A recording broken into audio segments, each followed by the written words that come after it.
Agora sim. Então, falou em ligações químicas, primeiro questionamento, né? Por que os átomos se ligam, né? Qual é a necessidade, qual é a intenção, qual é a análise que nós vamos fazer a respeito dessas ligações, desses arranjos, né? Estabelecidos entre os átomos aí.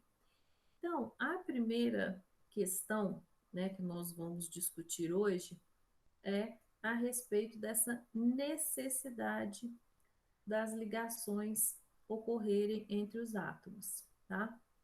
Naquele primeira apresentação que eu mandei para vocês, das nossas primeiras aulas, tem essa parte também de ligações, tá? Então, depois que vocês gostam de assistir depois, né, acompanhar com a apresentação, essa já tá lá.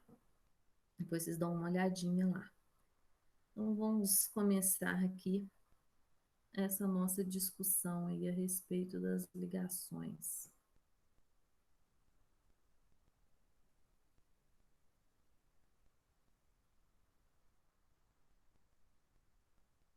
Então, tá aqui.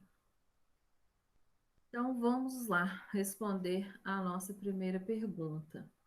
Essas ligações, esses arranjos, né, estabelecidos entre os átomos, eles ocorrem com a intenção de que os átomos atinjam estabilidade, tá? Essa estabilidade, né, que os átomos procuram, quimicamente, ela é representada quando um átomo atinge a quantidade de 8 elétrons na sua última camada, tá? Que também é denominada, né, camada de valência.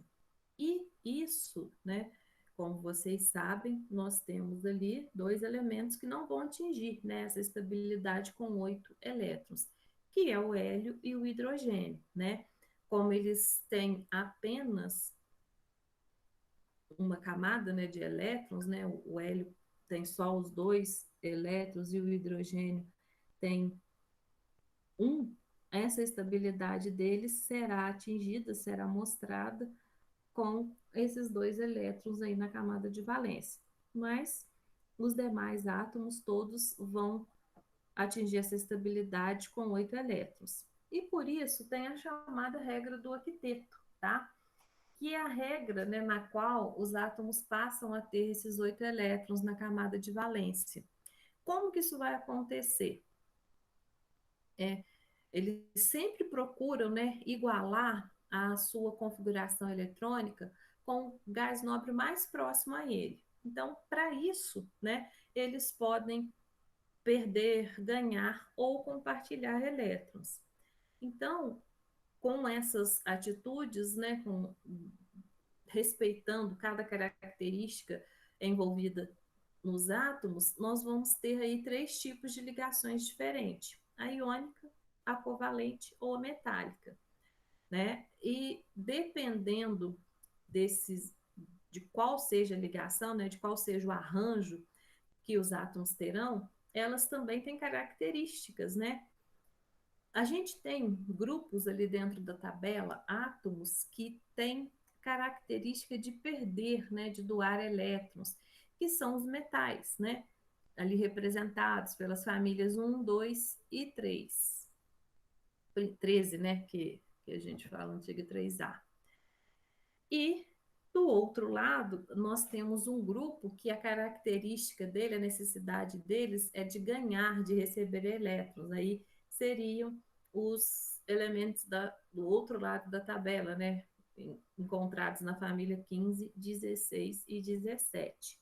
Então, diante dessas organizações, dessas necessidades, né, vamos ter as nossas ligações aí. A primeira que a gente vai falar hoje é a ligação iônica, tá?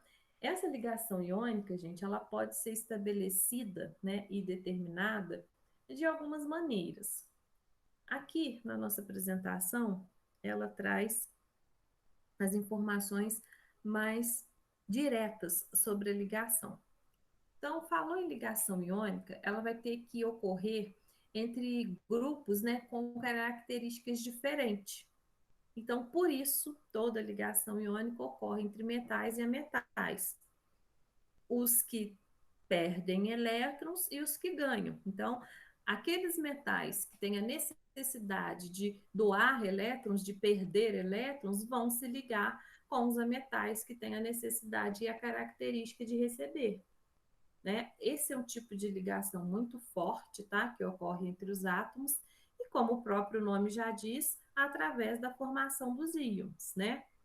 E esses elétrons, gente, que foram perdidos, que foram doados pelo metal, vai ficar definitivamente com a metal, através também, né, devido à maior eletronegatividade que eles apresentam, né?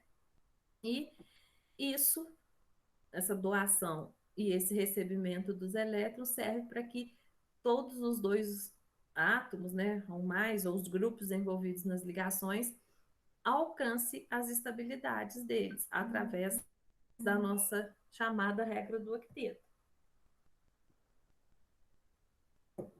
Aqui, quando há essa ligação, essa interação entre os átomos aí, e que vocês sabem é um tipo de interação bem forte, vai haver então a formação de um retículo cristalino iônico, tá? Que é bem semelhante ao retículo metálico, que a gente vai ver daqui a pouco. Aqui tem três tipos de retículo cristalino. O primeiro, tá vendo que essas representações aqui somente nas hastes, né, aqui do cubo representado, é a ligação feita para a formação do CSL. Aí a gente tem aqui o segundo, que é formado, né, na ligação entre o zinco e o enxofre. Tá vendo aí a distribuição já é bem maior, bem diferente. E o terceiro, que fala, que é referente, né, às ligações entre o flúor e o cálcio, tá? Então, isso aí, esses aí seriam três representações diferentes dos retículos. O que está acontecendo aqui? Os cátions, né? A parte positiva, os íons positivos, ocupam os vértices do sólido e os ânions se ligam a eles. Então, aqui, né, nesse primeiro aqui, que é mais fácil da gente identificar, essas esferinhas verdes são os nossos cátions, tá? Que vão ser ligadas, né? Vão estabelecer as ligações com os ânions, formando assim a estrutura do retículo. Então, aqui o nosso césio, né? Ocupa essa posição na situação de césio mais, né? E os nossos átomos de cloro aí, né? Formando os nossos ânions, realizam as ligações. O mesmo vai ocorrer entre o zinco e o enxofre e entre o cálcio e o flúor, tá? Só que aí vocês podem ver que isso vai ocorrer, né, com um menor espaçamento, né, tendo aí uma outra formação nesses sólidos. Esses compostos, gente, né, essas que a gente fala, são denominados compostos químicos, iônicos, né, eles são formados e a grande estabilidade, né, a grande força dessa ligação está aqui devido a essas características, né? Eles têm alto ponto de fusão e ebulição, né? Porque é difícil da gente quebrar essa ligação. Condução de corrente elétrica quando fundidos ou em solução aquosa. E, na maioria das vezes, são encontrados no estado sólido, tá? Que os deixam aí, né? Na forma neutra aí. Por isso, não ocorrendo a formação de íons, né? Para chegar na fórmula geral desses compostos, a gente tem a famosa regrinha do escorrega, né? O nosso número, né, que acompanha o sinal aqui do cátion ou do ânion, ele, né, vamos pegar aqui primeiro do cátion, nosso cátion A, né, que tem um valor aqui, 2, 3, qual será? Ele vai para a frente do nosso ânion B. E o mesmo acontece com o número que acompanha o nosso ânion, né? Ele também se posiciona aqui na parte de baixo, na frente do nosso cátion. Então, a nossa fórmula desses compostos sempre será assim, ó. Aqui na frente do nosso cátion A, né, o número que acompanha a carga do ânion, e na frente do nosso ânion B, o número que acompanha a carga do cátion, né? Assim é a fórmula geral. Aqui a gente tem um exemplo, né, do nosso a ligação entre o alumínio e o oxigênio, formando um óxido aqui, né? Então, o nosso número aqui, né, que acompanha o alumínio, o nosso cátion, fica à frente do oxigênio, e o número aqui da carga, né, que acompanha o oxigênio, fica aqui na parte de baixo, na frente do símbolo do alumínio, aí, formando assim a nossa fórmula e o nosso composto, tá? Então, né, de forma mais simples, seria esse resuminho aqui que vocês vão acompanhar de ligações iônicas, tá? Só que a gente vai aprofundar um pouquinho mais, né? Nós vamos falar um pouquinho mais sobre essas ligações. Quem tiver com a apostila aí, agora eu vou falar um pouquinho do que se encontra na apostila de vocês aí na página 27. Quando a gente vai analisar uma ligação iônica, né, nós podemos fazer isso através da análise das energias envolvidas nesse processo.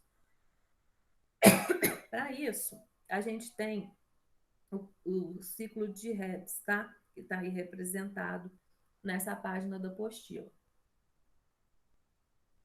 Então, quando a gente faz a interpretação desse ciclo, vocês podem verificar que para chegar na formação de um composto, que no caso aqui é o KCl, várias etapas vão ser respeitadas, né? Vamos ter que passar por elas para chegar na formação desse composto. Aqui no ciclo, né, a gente tem as entalpias de formação, que está numerada de 1 até 6, tá? Então, vamos analisar e interpretar como tudo acontece.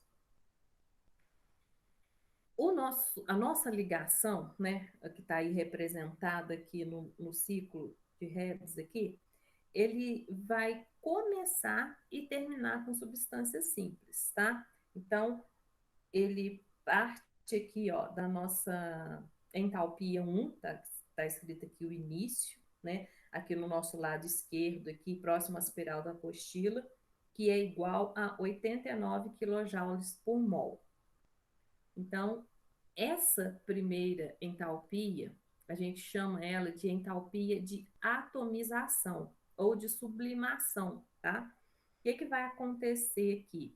Eu vou pegar o potássio, né, que é o meu metal aqui envolvido aqui, e vou determinar, né, a quantidade de energia que deve ser fornecida para romper essas ligações metálicas, né, que vão ocorrer entre os metais potássio aí, né, que formam ali aquele tipo de ligação metálica. Então, essa será a nossa energia necessária aí para separar o cristal, né, de formação do potássio. Com isso, a gente origina, né, 1 mol de átomos separados aí. Já no nosso delta 2, na nossa entalpia 2 aí, que também é uma entalpia positiva de 122 quilojoules, o que está acontecendo aqui, né? Eu vou fazer a atomização, né, ou separação ou dissociação do cloro, tá? Então, esse 122 aqui é a energia necessária para a gente quebrar, né, essa ligação cloro-cloro, tá? Aí aqui, quando a gente consegue romper essa ligação, que é uma ligação covalente, né, que a gente vai tratar logo depois, a gente, que vocês sabem, né, que a estabilidade é representada por 2 átomos de cloro aí, né, o mol de gás cloro, então a gente faz a separação, ficando com meio mol, né, o átomo sozinho de cloro, tá? Então, fizemos essas quebras aí para a gente, então, chegar na formação do nosso composto. Aí chegamos na nossa entalpia 3, que é de 418 kJ. O que que essa entalpia 3 representa? É a nossa primeira energia de ionização do potássio, né? É o que ele precisa, né, para fazer com que aquele elétron dele lá, que ele precisa se livrar dele, se afaste, né? Fique isolado para que o cloro, com a sua alta eletronegatividade, faça essa captura, tá? Aí a gente vai então para o nosso delta H4, nossa entalpia 4, que é de menos 349. Então, o que que acontece aqui, né? A energia que o átomo de cloro vai liberar quando ele faz a captura desse elétron que o potássio liberou, né, na etapa anterior aqui. Então, quando ele faz essa captura, né, ele libera essa quantidade de energia aqui. Aí, seguindo, né, aí a gente vai para o nossa entalpia 5, que também é negativa, de menos 717 kJ por mol.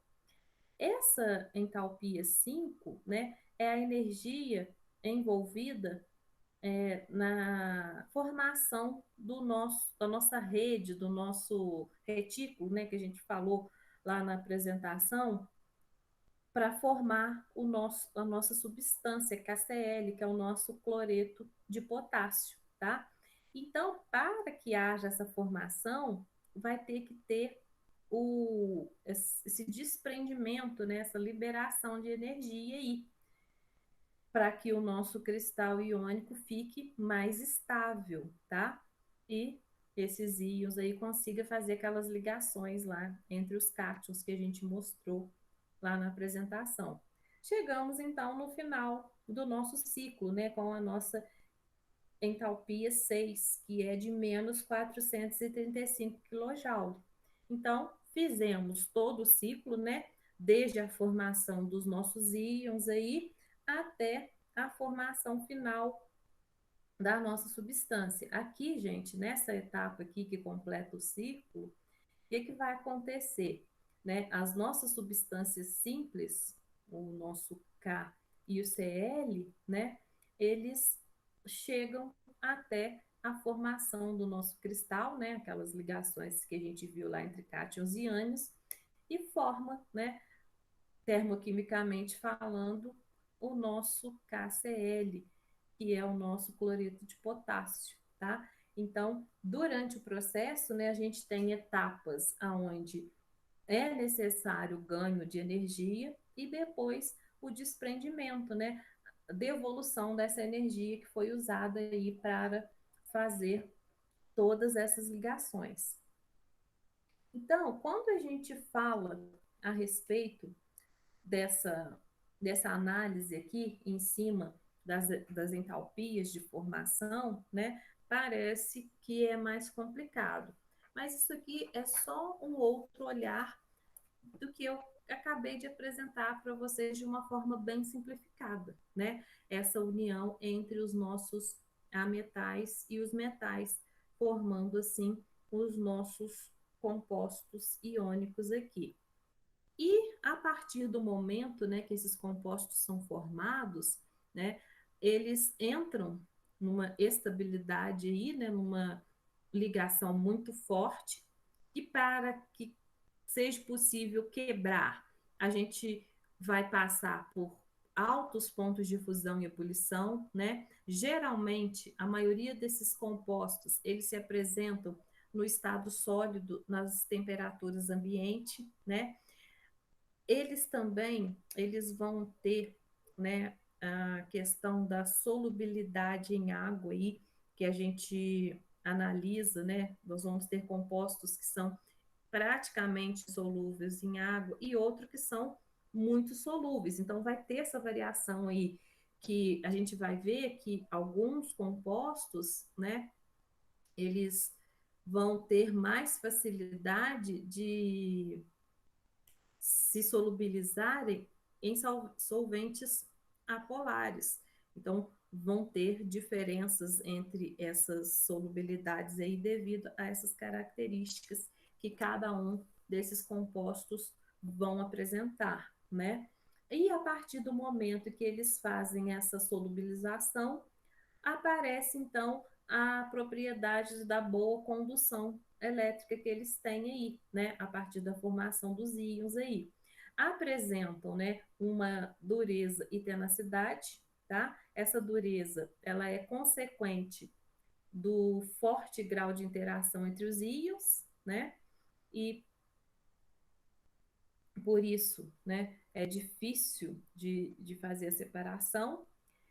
A maioria dos nossos compostos aí iônicos são binários, né? Ou seja, formados aí por dois elementos, os nossos metais, que são os doadores de elétrons, e os ametais, que são quem recebe esses elétrons, tornando o composto eletricamente neutro, né?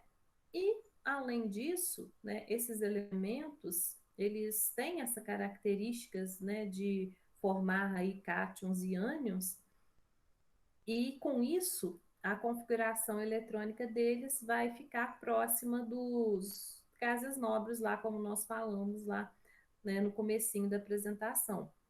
E essa essa formação, essa estabilidade que é representada por esses 8 elétrons aí na camada de valência, né, que a gente fala que é a famosa regra do octeto, como vocês têm conhecimento, né, gente? Vamos ter as famosas exceções aí a respeito dessa regra do octeto, tá? Mas, mesmo com essa, né, não atender a 100% dos compostos, a gente ainda utiliza bastante, né? E alguns cientistas defendem que ela não deveria ser chamada como regra do octeto, e sim como modelo, tá? Por não atender 100% dos compostos. Mas vocês, né, já têm conhecimento disso, que praticamente, né, ou quase todos aí se enquadram, tá? Só que alguns, né, desses compostos vão atingir essa estabilidade, né, com 10, 12 elétrons aí, então tem essas exceções que, por isso, essa crítica aqui de alguns, tá? E aqui também, gente, nós vamos ter muitos compostos iônicos, né, que vão possuir íons por mais de um átomo, tá? Que são os nossos chamados íons poliatômicos ou compostos. Esses íons, eles possuem ligações covalentes na estrutura, tá? Mas em muitos casos comportam-se como íons simples, tá? E aqui na apostila eles destacaram aqui como exemplo o famoso NH4, né? Mais aí, se ligando ao cátion SO4 2-, tá? Então, tem a parte covalente entre eles aí, e vão formar aí, né, com o cátion NH4 e o íon SO4 2-, um composto iônico, né, formado por cátions e ânions, e íons aí presente. O alumínio também é o nosso cátion, né, Al3+, com o ânion NO3-. Também a presença da ligação covalente está no ânion aí, né, entre o nitrogênio e o oxigênio, mas a interação entre o alumínio e o ânion representam a parte iônica da nossa ligação, comportando-se, né, como eu falei com vocês, como compostos iônicos aí. Então, existem todas essas né, exceções à regra que a gente vai encontrar dentro da formação dos compostos. Mas a maioria dos nossos compostos iônicos, tá?